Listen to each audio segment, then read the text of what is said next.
when you start to prioritize sleep, all of the other aspects of your life will be affected. Hello, beautiful people. It is Jade of Joe. Welcome to or back to my channel. I have been seeing so many videos recently about people's morning routines, and I am a huge proponent of having your own morning routine that works for you. But nobody's talking about nighttime routines. And sleep is so underestimated just as a tool for vitality and longevity. It actually boggles my mind every single day when I talk to people about sleep, how little people know about sleep and the importance of sleep. I read this book a couple years ago. I'll put a little picture of it here on the screen, and it changed my entire perspective on sleep, because even in high school, I prioritized sleep, but solely because I was an athlete. I was always tired, so I just slept a lot so that I could perform my best at practices. But there's so many other reasons to prioritize sleep other than just athletic performance or performance in general. I want to show y'all some things that I do to help me sleep better, to make sure that every single night I'm getting restful sleep, because for a long time I struggled to actually have restful sleep. I would sleep for a good amount of hours in a night, but I would never wake up rested, because I'd wake up a million times in the middle of the night, or I just wouldn't get into a deep sleep. I'm such a light sleeper that the smallest thing will wake me up and it will be challenging for me to go back to bed. So it is 6 p.m. right now. I just looked at my wrist and then realized that I took off my watch earlier. I'm not starting to get ready for bed yet. I do go to bed early though, around 9 p.m. every single night. At least I try to. The first tip that I have for you starts right now, and that is that I stop drinking or eating after dinner. So I try to make sure that I eat enough so that I'm full when I go to bed, obviously, and I stop drinking any liquids, because like I was saying, I used to wake up a million times in the middle of the night, and part of that was because I was going to the bathroom a million times. I know some people just don't wake up. Even if they have to pee, their body just waits for them to wake up in the morning. My body does not do that. My body wakes me up in the middle of the night. I have to be super intentional about not drinking too close to my bedtime. And don't get me wrong, this isn't like super restrictive. If I get thirsty or hungry before bed, then I will allow myself to eat or drink. It's just that I try after dinner to be done for the night. Hey, it's future me. I just want to pop in and add a few personal anecdotes for how sleep has improved my life, because I feel like it's so easy to read a list of reasons why you should sleep but still not feel like anything resonates with you, or that it's urgent enough to actually change your sleep patterns. Like, if you're not worried about getting type 2 diabetes, reading that it helps to prevent type 2 diabetes probably will not give you enough motivation to sleep better. So I wanted to offer a few ways that in the present moment my life is affected by my sleep patterns. 1, mood swings. My mood used to be all over the place, and I would always accredit it to so many different things, and I'm not saying it was directly correlated to sleep, because I was suffering from an eating disorder which throws off your hormones and absolutely affects your mood. But I always was so frustrated with myself because it felt like I couldn't control my mood, and it was just up and down and up and down. And when I was around people, I knew that they could feel it in my energy, but I didn't know how to change it because it wasn't a choice. It was just my mood was all over the place. And it wasn't until I started sleeping more consistently, paired with my recovery and paired with getting my hormones in check, that I actually started having consistent moods. And I would wake up in a good mood and also go to sleep in a good mood, and I didn't feel like I was out of control with my feelings. Hunger cues. You don't really know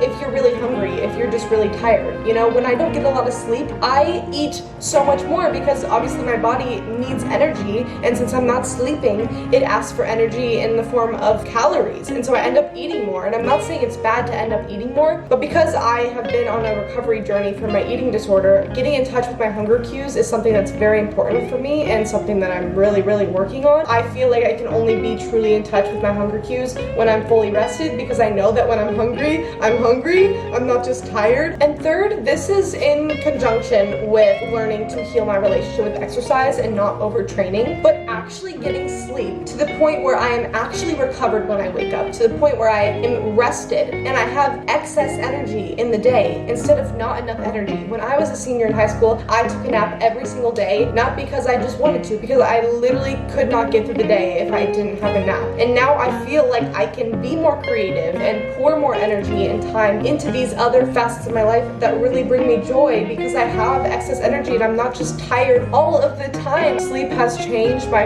freaking life, and I want you all to experience it too. So please, get some sleep. Back to past me. Also, it's not too dark yet, but I am about to watch this movie for one of my classes that I have to watch movies for. When it starts to get towards nighttime, I try to wear my blue light blocking glasses because blue light, which is the light that is emitted from our phones and our computers and things like that, blocks melatonin, which is the hormone inside of your body that makes you sleepy when you are on your phone right before bed or as it's starting to become closer to your bedtime. It affects your circadian rhythm. Do these really do anything? I'm not really sure. Honestly, I don't really know, but there is science behind blue light blocking glasses. Just make sure that you do your research on the specific brand because there's definitely some cheap brands that there's absolutely no way that they actually work. I just want to say, look how comfortable I look watching this movie. I'm slowly getting more and more flat on this bed as I watch this movie. But I just want to say, I'm not trying to say that everyone needs to go to bed at 9 p.m. I am a strong believer that you can go to bed at whatever time you want to go to bed because some people genuinely love the nighttime, and I don't think that those people should force themselves to go to bed every single night and not be able to enjoy that time of day that they enjoy so much. So do what works for you. If going to bed late and waking up later works for your lifestyle and it doesn't interfere with you being the best version of yourself, then do it. I'm not trying to tell you need to go to bed super early. That's just what works for me because I like to be up super early because I love the morning time. That is when I am most productive. That is when I have the most energy. That is when I feel the most alive. And so I love to go to bed early so that I can wake up early. It also works with my class schedule and it just works for me. Also, because I just mentioned how I was laying down flat in this bed watching this movie. This is a big no-no for me. This is something that I try not to do. I try not to do anything on my bed other than sleep because you really can train your brain to associate your bed with it's time to sleep. And so I try not to do any of my homework. I try not to watch any videos. I try not to do anything on this bed. I don't know why I decided to lay down here right now. Okay, I just finished my movie and I'm gonna start my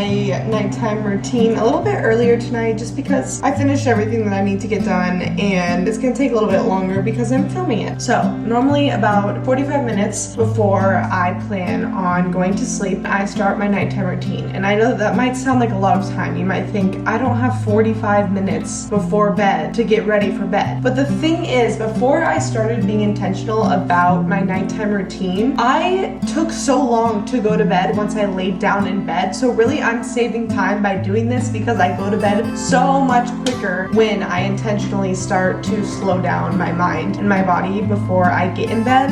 When I get in bed, it's like that. It's like that. I fall asleep so fast. First step is that I'm gonna turn on some deep sleep meditation music. I don't know, it's just something that I found on Spotify because I am very sensitive to noise. Like music has a really big impact on me. It can really affect how I feel. So I just found this on Spotify and it's called relaxing sleep music, deep sleeping music, relaxing music, stress something rather. It's a long name so I can't even read the whole thing. But basically it's not even a song necessarily, it's more just sounds. The vibration will help you to slow down your brain and your mind. I am someone that is very anxious. I'm someone whose mind is always going a million miles an hour. So in order to fall asleep, I have to be intentional about slowing down my mind or else it's not gonna work. I'm gonna clean up my apartment. One, I just love waking up to a clean apartment. It helps me to be more productive in the morning during that time when I have the most energy. But also, it just gives me something to do while I'm winding down because I can't go on my phone or can't go on my computer. I can't do homework, none of that. To just slow down my brain, just be with myself, just do some deep breathing. Cleaning is really meditative for me, so it really does help me to just,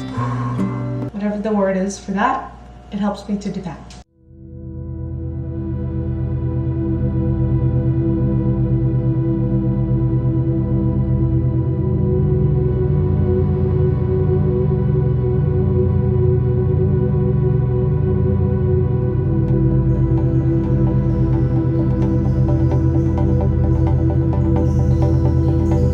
Okay, now is probably my favorite part of my nighttime routine, which is skincare. Skincare doesn't necessarily help me to sleep better, but I am just showing you my nighttime routine in general. So, you gotta get that skincare in there. I love skincare. I used to hate it because I had really bad acne, so it was so painful to wash my face all of the time. But now that my acne has cleared up and I've learned how to really take care of my skin and what works for me, I love skincare and I look forward to it. Do I look forward to brushing my teeth every every night? No. For the rest of this video, I will have a list, my retainer list. One skincare tip that I have for you. I could make a whole video on skincare tips. Wash your face for an entire minute. You probably think that you're washing your face for a long time, but if you actually time it, similar to how you probably think that you're brushing your teeth for 2 minutes, but you're not. Wash your face for an entire minute. Now we rub ice on our face because it helps with redness and inflammation. My face has been so puffy recently. Still can't really figure out why, but then I was listening to a podcast and she was like, every time I go to LA or New York, my face is really puffy. And I'm like, oh, is it LA?